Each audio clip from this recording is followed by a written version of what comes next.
கர்த்தருக்குள் பிரியமானவர்களே, தேவன் நமக்கு கேடகமாக இருக்கிறார்.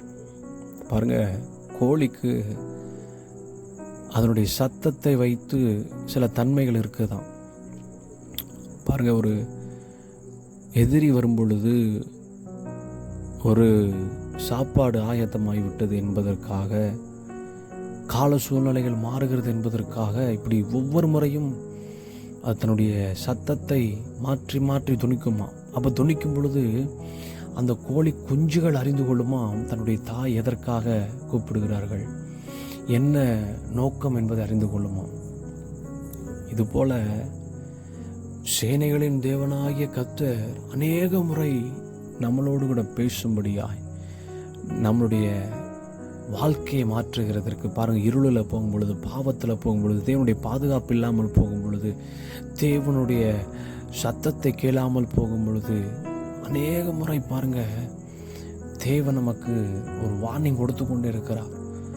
ஒரு விதமான வேண்டாப்பா மகனே மகளே என்று நம்முடைய சமூகத்தில் அவர் சத்தத்தை துணித்து கொண்டே இருக்கிறார். ஆனால் நாம் கேளாமல் போகும் பொழுது தான் பாருங்கள், இந்த சிறையிருப்பு என்கிற ஒரு அனுபவம் வருகிறது. தேவனுடைய பாதுகாப்பு அற்று போகும் பொழுது மனிதனும் சத்துருக்களும் எழும்பி நம்மை அதிகமாக அழுத்துகிறார்கள். அழுத்தும் பொழுது பாரம் அதிகமாகிறது.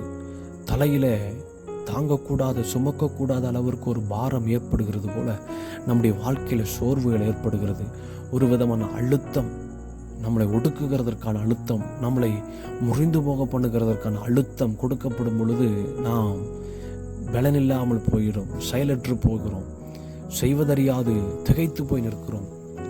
அப்போதான் தேவன் சொல்லுகிறார், நம்பிக்கையுடைய சிறைகளை அரணுக்கு திரும்புங்கள், இரட்டிப்பான நன்மைகளை தருவேன், இன்றைக்கே தருவேன் என்று தேவன் சொல்லுகிறார். பாருங்க, அரணுக்கு திரும்புங்கள், தேவ பாதுகாப்பு நிறைந்த அந்த அரணுக்கு திரும்புங்கள். தேவ நமக்கு அந்த பாதுகாப்பை தருவதனால மீண்டும் நாம் எழும்பி நின்று பாருங்க, தேவனுடைய பாதுகாப்போடு நாம் செயல்படும் பொழுது அவர் நமக்கு கேடகமாக இருப்பதனாலே ஒடுக்கம் வராது, அழுத்தங்கள் வராது. மனிதனால் ஏற்படுகிற, சத்துருவினால் ஏற்படுகிற போராட்டங்களிலே ஜெயம் கொள்கிறதற்கான பலத்தை தேவன் நமக்கு தருகிறார். கர்த்தருடைய பிள்ளைகளே, அந்த அரணுக்குள்ளே மீண்டும் வாங்க. நீதிமான் அதற்குள் ஓடி சுகமாய் தங்கியிருப்பான் என்ற அந்த அரண், அந்த நாமம் என்கிற துருகத்திற்குள்ளே உங்களை பதுக்கி வைத்துக் கொள்ளுங்கள், அடக்கி வைத்துக் கொள்ளுங்கள். ஏன்னா இந்த உலகம் மாயான உலகத்தில் தேவன் நம்மை பாதுகாக்க வேண்டும் என்றால், நம்மை மீட்டெடுக்க வேண்டும் என்றால் அவருடைய பலன் நமக்கு தேவை. அந்த அரண், அந்த நாமம் என்கிற துருகத்திற்குள்ளே அடங்கிருங்கள். கர்த்தர் நம்மை பெருக செய்வாராக. ஆமென்.